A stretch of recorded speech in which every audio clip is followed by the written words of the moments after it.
لله ونضع الموازين القسط ليوم القيامة وأن أعمال بني آدم وقولهم يوزن. وقال مجاهد القسطاس العدل بالرومية ويقال القسط مصدر المقسط وهو العادل وأما القاسط فهو الجائد. قرأنا هذا الكتاب على فضيلة الشيخ الأستاذ محمد سميع الله القاسمي الكلامي الكندوبي حفظكم الله وأكرمكم في الدارين. عن الشيخ السيد فخر الدين أحمد المرادابادي عن شيخ الهند محمود الحسن التوبني عن الشيخ حجة الإسلام قاسم العلوم والخيرات محمد قاسم النانوطبي عن الشيخ العارف بالله الشاعر الغني المجدد الدهلوي عن الشيخ الإمام الشاه محمد إسحاق الدهلوي عن الشيخ الإمام الشاه عبد العزيز الدهلوي عن أبيه الشيخ مسند الهند الشاه ولي الله أحمد بن عبد الرحيم الدهلوي قال أخبرنا الشيخ أبو الله محمد بن إبراهيم الكردي المدني قال أخبرنا الشيخ إبراهيم الكردي المدني قال قرأت على الشيخ أحمد القشاشي قال أخبرنا الشيخ أحمد بن عبد القدوس أبو المواهب الشرناني قال أخبرنا الشيخ شمس الدين محمد بن أحمد بن محمد الرملي عن الشيخ زين الدين زكريا بن محمد أبي يحيى الأنصاري قال قرأت على الشيخ الحافظ أبي الفضل شهاب الدين أحمد بن علي بن حجر العسقلاني عن الشيخ إبراهيم بن أحمد التنوخي عن الشيخ أبي العباس أحمد بن أبي طالب الحجاري عن الشيخ السراج الحسين بن المبارك الزبيدي. موبائل سے فوٹو لینا جو ہے ایسا فریضہ ہے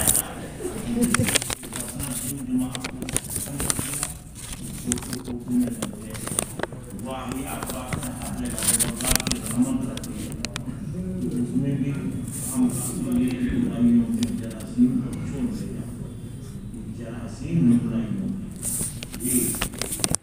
عن الشيخ السراج الحسين بن المبارك الزبيدي عن الشيخ عبد الأول بن عيسى الهروي عن الشيخ عبد الرحمن بن مظفر الداودي عن الشيخ عبد الله بن أحمد السرخسي عن الشيخ أبي عبد الله محمد بن يوسف الفربري عن الشيخ الإمام الهمام الحافظ الحجة أمير المؤمنين في الحديث أبي عبد الله محمد بن إسماعيل بن إبراهيم بن المغيرة بن بردزبة اليماني الجعفي البخاري رحمه الله تعالى رحمة واسعة.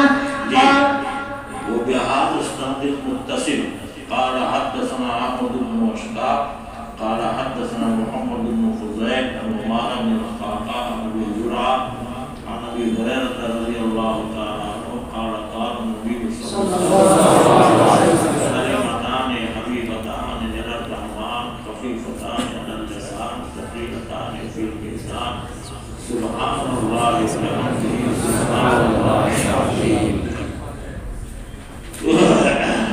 دیکھو امام بخاری یہاں شروع ہی سے معتزلہ کی تردید کرتے ہوئے چلے آئے.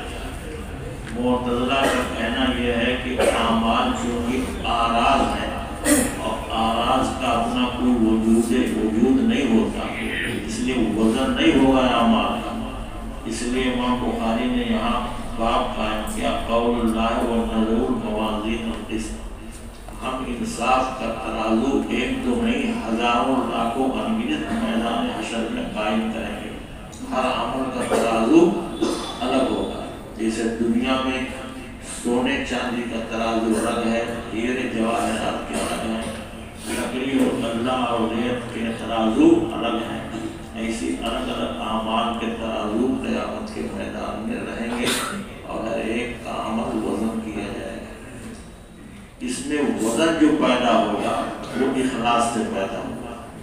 ایک مرتبہ کوئی آدمی کہتا ہے لا الہ الا اللہ محمد رسول اللہ، اللہ کی وحدانیت کو سامنے رکھ کر کے پڑھتا ہے، یہ کلمہ طیبہ ہے۔ بعض روایتوں میں آتا ہے کہ انسان کے بعض اعمال ایسے ہوں گے کہ کچھ بھی نہیں اس میں رہے گا وزن، لیکن ایک پرچی نکال کر کے رکھی جائے گی، پرچی یعنی کوئی پرزہ، اور اس میں لکھا رہے گا لا الہ الا اللہ محمد رسول اللہ صلی اللہ علیہ وسلم۔ تو اس کلمے کی برکت سے اس کے ترازو میں وزن پیدا ہو جائے گا۔ وزن آئے گا کس سے؟ اخلاص سے۔ اخلاص کا مطلب کیا ہے؟ بات کہی جائے نہ کسی کو دکھانے کے لیے، نہ اپنے من کو خوش کرنے کے لیے، بلکہ صرف اور صرف اللہ کی رضا کے لیے۔ اور اللہ کو حاضر ناظر تو ہے ہی، یہ تمام روایتیں آئی ہیں، تمام میں اللہ تعالیٰ سنتے ہیں، دیکھتے ہیں اور پکڑتے بھی ہیں، بولتے بھی ہیں۔ جب بار بار اللہ تعالیٰ کی صفات کا بیان ہو رہا ہے تو اللہ کی ذات و صفات کو حاضر ناظر رکھ کر کے ہی پڑھنا چاہیے۔ یہی حال قرآن کریم کی تلاوت کا ہے۔ جب آدمی تلاوت کرے گا اللہ کے کلام کی اور یہ سوچے گا کہ اللہ سن رہا ہے، ان کا کلام ہے۔ اگر کسی شاعر کے شعر کو پڑھا جائے اور وہ شاعر وہاں موجود ہو تو خوش ہوگا نہیں ہوگا؟ اس لیے ہر حال میں جو ہے اللہ کی رضا مد نظر ہونی چاہیے، اسی سے وزن پیدا ہوگا۔ کس میں؟ اعمال۔ نماز ہے اخلاص سے پڑھی جائے گی تو وزن ہوگا، ریاکاری اور سماع سے پڑھی جائے گی تو وزن نہیں ہوگا۔ یہی ہر تمام چھوٹے بڑے اعمال کا۔ امام صاحب یہاں فرماتے ہیں کہ تمام قسم کے ترازو جو ہے وہ رکھے جائیں گے صحیح طور پر تلنے کے لیے۔ اس سے تمام فرقہ باطلہ کی نفی ہو گئی نہیں نفی ہو گئی۔ لیوم القیامہ، قیامت کے دن کے لیے، قیامت کے دن کے لیے ہے یہ۔ وَأَنَّ أَعْمَالَ بَنِي آدَمَ، دیکھو اور اس کی شرح کر رہے ہیں، انسان کے تمام اعمال میں تو قول بھی آ گیا، لیکن پھر لا کر کے اس کی صراحت کر رہے ہیں۔ وَقَوْلَهُمْ يُوزَنُ، یعنی سب کے سب قول ہو چاہے عمل ہو، سب کے سب کو توڑا جائے گا۔ ایسا نہیں کہ کچھ عمل چھوٹ جائے، چھوٹے بڑے اللہ تعالیٰ تو تمام چیزوں کو جانتے ہیں۔ بار بار روایتیں آ رہی ہیں کہ اللہ تعالیٰ ما فی الصدور کو بھی جانتے ہیں، حتیٰ کہ ہم خیال تو کرتے ہیں، سوچتے ہیں، بھول بھی جاتے ہیں، اللہ تعالیٰ تو بھولتے نہیں ہیں۔ وہاں تو لا تأخذہ سنۃ ولا نوم، اللہ کو تو اونگ بھی نہیں آتی ہے اور نیند کا تو ٹھکانہ بھی نہیں۔ تمام چیزوں کو چوکس نظام چلا رہے ہیں۔ ولا یؤودہ حفظہما، زمین و آسمان کو تھامے ہوئے ہیں، وہ کائنات کے ذمہ دار ہیں، یہاں سے لے کر کے ذات السرا سے لے کر کے عرش الہی تک سب اللہ کی صفت قیومیت سے رکے ہوئے ہیں۔ نہ یہاں کوئی ستون ہے اور نہ یہاں کوئی چیز ہے، سب چیز اللہ تھامے ہوئی ہیں۔ اللہ کی قدرت کاملہ سے سب چیزیں ٹکی ہوئی، تو سب چیز دیکھتے ہیں، لہذا قول بھی عمل بھی سب کچھ وزن ہوگا۔ امام مجاہد رحمہ اللہ جو حضرت عبداللہ بن عباس کے چہیتے شاگرد ہیں، 30 سال انہوں نے حضرت عبداللہ بن عباس کی خدمت میں رہ کر کے قرآن کریم کی تفسیر حاصل کی ہے۔ انہوں نے لغت بیان کیا ہے کہ قسطاس اور قسطاس، اس کے معنی ہیں انصاف کا ترازو، اور یہ رومی زبان، یہ رومی زبان، عربی زبان اصل نہیں۔ وَيُقَالُ الْقِسْطُ، یہ قسط جو ہے مجرد سے، یہ اصل میں مقسط کا مصدر ہے۔ بعض دفعہ ثلاثی مجرد کا مصدر ہوتا ہے اور مزید میں آ کر کے اس کا اسم فاعل بنتا ہے، اور بعض مرتبہ اس کا الٹا ہو جاتا ہے۔ اس لیے قسط مجرد ہے اور یہ مقسط کا مصدر ہے، اور اس کے معنی ہے مقسط کے انصاف کرنے والا، عادل۔ لیکن یہ مجرد سے آتا ہے یہ قاسط، تو اس کے معنی ہوتے ہیں ظالم. معلوم ہوا کہ یہ مجرد اور مزید میں ازدال بیس ہے. مجرد سے آئے گا اسم فاعل تو اس کے معنی ہوں گے ظلم و زیادتی کرنے والا. اور اگر مزید سے آئے گا مقسط تو اس کے معنی میں انصاف کرنے والا. اللہ تعالیٰ مقسطین کو پسند کرتے ہیں یعنی انصاف کرنے والوں کو پسند کرتے ہیں.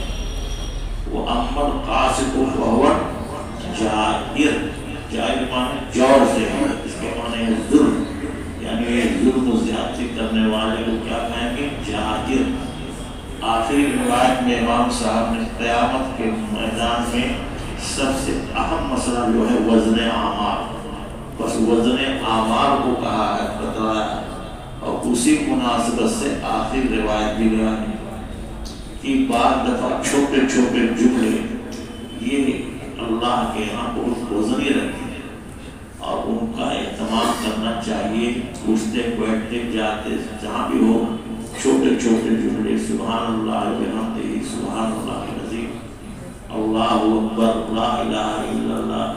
حضرت شاہ ولی اللہ صاحب رحمہ اللہ نے حجت اللہ البالغہ میں 10 کلمے کو اکٹھا کیا کہ الحمدللہ سبحان اللہ لا الہ الا اللہ اللہ اکبر. یہ چھوٹے چھوٹے جملے ہیں. اس کو آتے سوتے جاگتے اٹھتے بیٹھتے ہوئے پڑھتے رہنا چاہیے. اس سے جو ہے اسلام تازہ رہے گا، ایمان میں رونق آئے گی. جیسے پودا اور پھول ہے اگر وہ اٹھا رہا ہے تو اس میں پانی ڈال دو کھاد ڈال دو. ان کلمات کے ذریعے سے ان کے اندر رونق و تازگی آتی رہے گی، دھیان اللہ کی طرف. اسی لیے اذان کے کلمات سارے کے سارے توحیدی ہیں. جب انسان اذان سنتا ہے تو ان کا جواب دینا چاہیے، اسے پڑھنا چاہیے.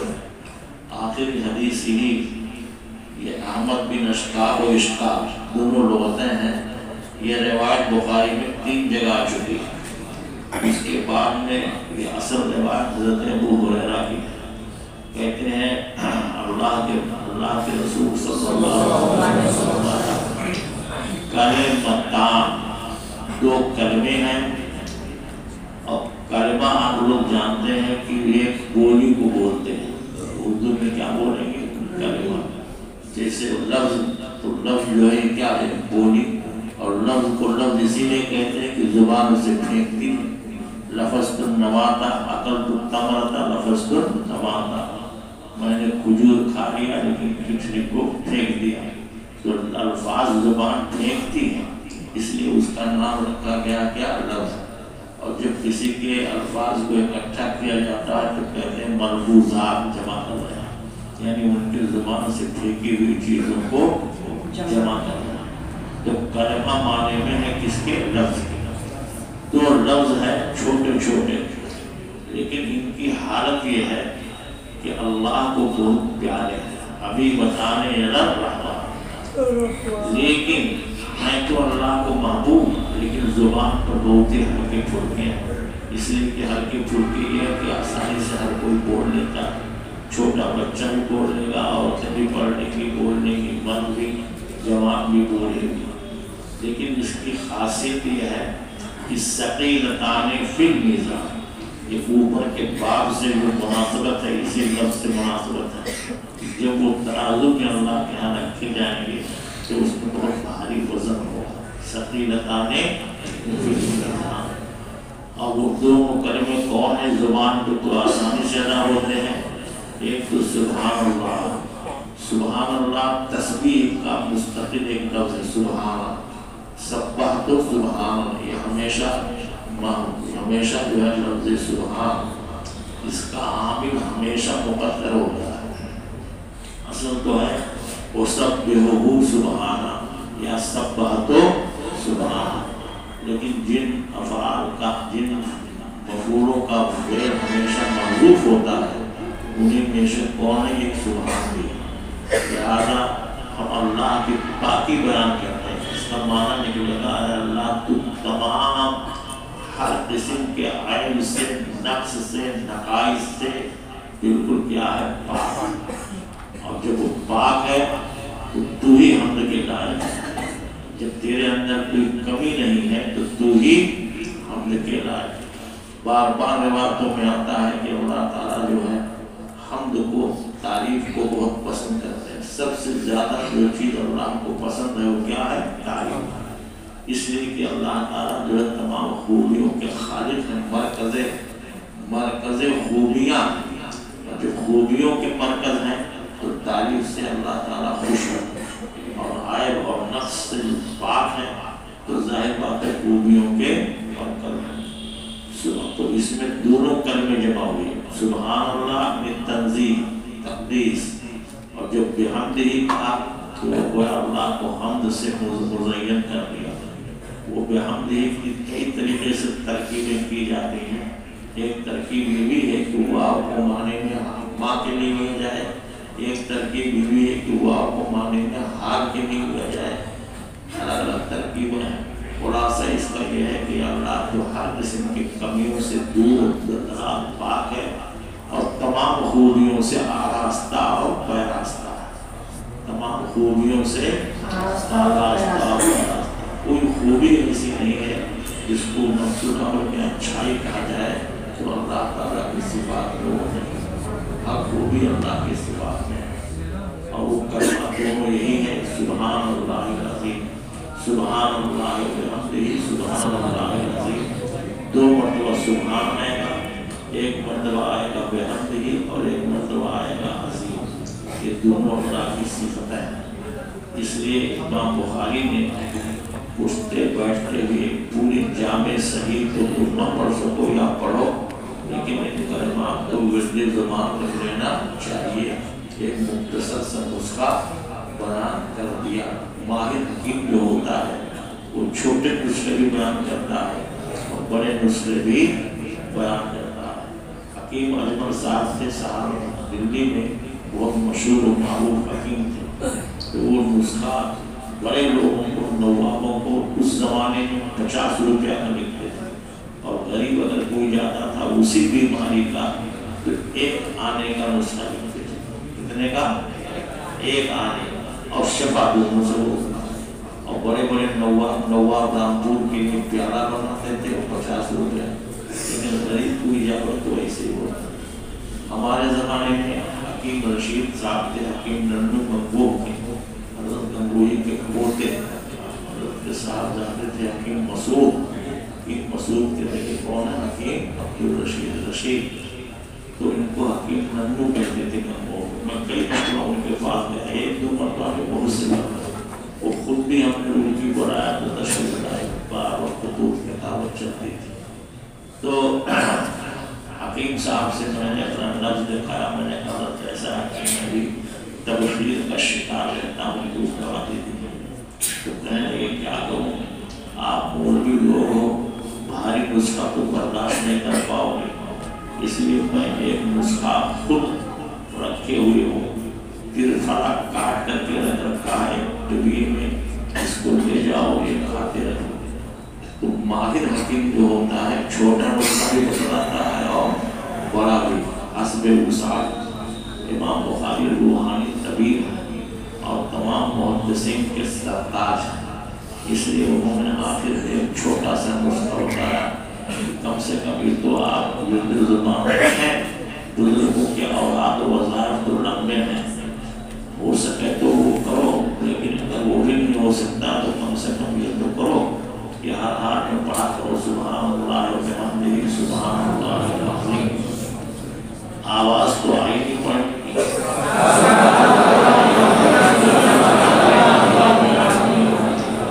اسی پر نہ کر کے اپنی جامع صحیح اور زندگی کے شروع سے لے کر کے اپنی الہی سے شروع کی اور اپنی الہی کو یہ الہی ہے. اللہ کے رسول کا ارشاد کیا ہے وہ یہ الہی سے شروع کیا اور یہ الہی کرنا دعا کرو کہ اللہ تعالیٰ ہم سب کی پریشانیوں کو دور فرمائے. آمین. ہر طرح سے ہم کو علم اور عمل سے آراستہ فرمائے. آمین. جب تک اللہ کی توفیق ایسی نہیں ہوگی انسان نہ اپنے علم سے بہتر ہوگا اور نہ ہی وہ عمل سے بہتر ہوگا. اس لیے ہمیشہ اللہ تعالیٰ سے توفیق کی دعا مانگنا چاہیے۔ توفیق کے معنی ہی ہے لغت میں اسباب خیر کو کسی کام کے لیے اکٹھا کر دیا۔ تو جب اسباب خیر کو اکٹھا کرنے کا نام توفیق ہے تو ظاہر بات اللہ ہی تو توفیق دیں گے اسباب خیر کا۔ اس لیے یہ بار بار بتاتا رہتا ہوں کہ جو لوگ یہاں پڑھ رہے ہیں یہ اپنے زندگی میں مشن بنا لو، طے کر لو کہ ہمیشہ اللہ تعالیٰ حدیث و قرآن سے ہمارا رابطہ، چاہے پڑھنے پڑھانے کے ذریعے، چاہے واعظ و نصیحت کے طریقے کا، چاہے چھوٹی بڑی کتاب پڑھانے کے لیے۔ حضرت شیخ الحدیث صاحب رحمہ اللہ فرماتے تھے کہ اگر کسی کو قاعدہ بغدادی اس زمانے میں چلتا تھا، ہم لوگوں کے زمانے میں ہم نے بھی پڑھا، کیا قاعدہ بغدادی بغداد سے آیا۔ بغداد میں جو بھی خلافت قائم تھی 600 برس تک، تو اسلامی سلطنت تھی، اور یہاں کے تمام دنیا کے نوابان اور بادشاہ اس وقت تک کے اپنے نام کا خطبہ نہیں پڑھ سکتے تھے جب تک کہ بغداد سے سند نہ آ جاتی۔ محمود غزنوی نے جب ہندوستان کو فتح کیا تو اس نے جو مطالبہ کیا کہ ہم کو ہمارے نام کا خطبہ پڑھنا چاہتے ہیں کہ جاری کیا جائے، تو وہاں سے تلوار اور ایک امامہ آیا، تو پھر محمود غزنوی کے نام کا خطبہ انڈیا میں پڑھا جانے لگا۔ تو بغداد چونکہ اسلامی سلطنت تھی، اس لیے قرآن کریم کو پڑھانے کے لیے زیر زبر 2 زبر، انڈیا میں کوئی پڑھائی نہیں ہوتی تو عربی پڑھائی ہے نا، تو زبر زیر 2 زبر 2 پیش اور تشکیل اور غنہ، یہ سب کے لیے قاعدہ بغدادی آتا ہے، وہی ہم لوگ پڑھتے تھے شروع میں۔ یہ سنت قرآن پاک میں آیا، نورانی قاعدہ حضرت حضوری رحمہ اللہ نے قائم کیا۔ گاؤں گاؤں سائے اور پھرے قرآن شریف کی خدمت کرنے کا جذبہ تھا کس کا؟ مولانا حضوری۔ سائیکل کو پھرتی ہوئی میں نے دیکھا ہے، سائیکل کو پیچھے بیٹھے ہوئے ہیں، کوئی لے جا رہا ہے بھائی جون کے مہینے، اور بستی کے بعض علاقوں میں اسی سائیکل کو بیٹھ کر کے جاتے تھے، کچھ پڑھ لو کچھ پڑھ لو، اور یہ نورانی قاعدہ تھا کہ اسی کو رٹو پڑھو۔ اور وہاں کوئی میں نے دیکھا بڑے سے بڑے شیخ الحدیث آتے تھے، صدر مدرس محترم سب کو بٹھا دیتے تھے کہ نورانی قاعدے کو مشق کرو۔ میرے پیارو، اس لیے قرآن کریم کو پڑھنا لکھنا چاہے کسی بھی انداز سے ہو، اس کا شعور رکھنا، وہ خیرکم من تعلم القرآن وعلمہ پر عمل کرنا ہے۔ اس لیے یہاں بھی لاقل ہے کہ کوئی ضروری نہیں ہے، یہاں سے لوگ پڑھ کے جاتے ہیں تو بتاتے ہیں کہ آج کل ہمیں کوئی مدرسہ اچھا نہیں ملا تو ہم لوگ جو ہے اپنے اس کام میں لگ گئے۔ تو میں کہتا ہوں بیٹے کچھ بھی کرو لیکن کچھ نہ کچھ ربط قرآن و حدیث سے رکھو، ہے نا۔ ایک صاحب نے کہا کہ میں تو مرغا کاٹتا ہوں، کہاں؟ بمبئی کے کسی علاقے میں، ان کا فون آیا، میں نے کہا بھائی صبح شام پھر جاؤ مسجد میں تو وہاں کچھ دیر کے لیے واضح و نصیحت بھی کر دیا کرو۔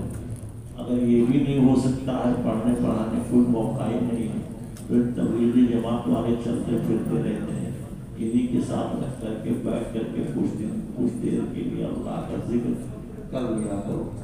جب صلاحیت نہیں ہے پڑھنے پڑھانے کی تو آدمی کو یہی کرنا چاہیے، سمجھے نہیں سمجھے؟ لیکن اپنے مشغلے کو جاری رکھنا چاہیے، تعلیم و تعلق کا سلسلہ رہنا چاہیے۔ اب دعا کر لیجیے کہ اللہ تعالیٰ ہم سبوں کو جیسے یہاں بھیجا اور ایک رسمی طور پر ہم کو عالم بنانے کا ایک موقع دیا، ایسی اس پر عمل کرنے کا اور اس پر فریفتہ رہنے کا، عاشق رہنے کا ہمارے دل و دماغ میں محبت پیدا کر دے۔ بات آئی سمجھے جی؟ اس لیے اللہ سے دعا کرنا چاہیے اور یہ سوچنا چاہیے کہ ہم سب کے سب محتاج بنتے ہیں اور دعاؤں کے ذریعے ہی سے اللہ تعالیٰ جو ہے وہ ہمیں کامیاب کرے۔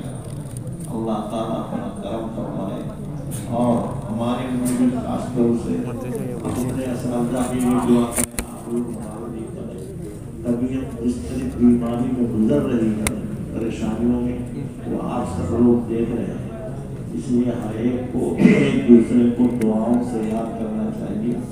دعاؤں کا سلسلہ جو رہے گا وہ گویا کی ایک سب سے بڑی طاقت ہے، اللہ سے اس کا رجوع ہونا، دعا کرے گا تو اللہ سے رجوع ہوگا، اور جب اللہ سے رجوع ہوگا تو ظاہر بات ہے کہ اس پر طاقت رہے گی نہیں رہے گی، اس لیے اللہ سے رجوع ہونے کے لیے ضروری ہے جی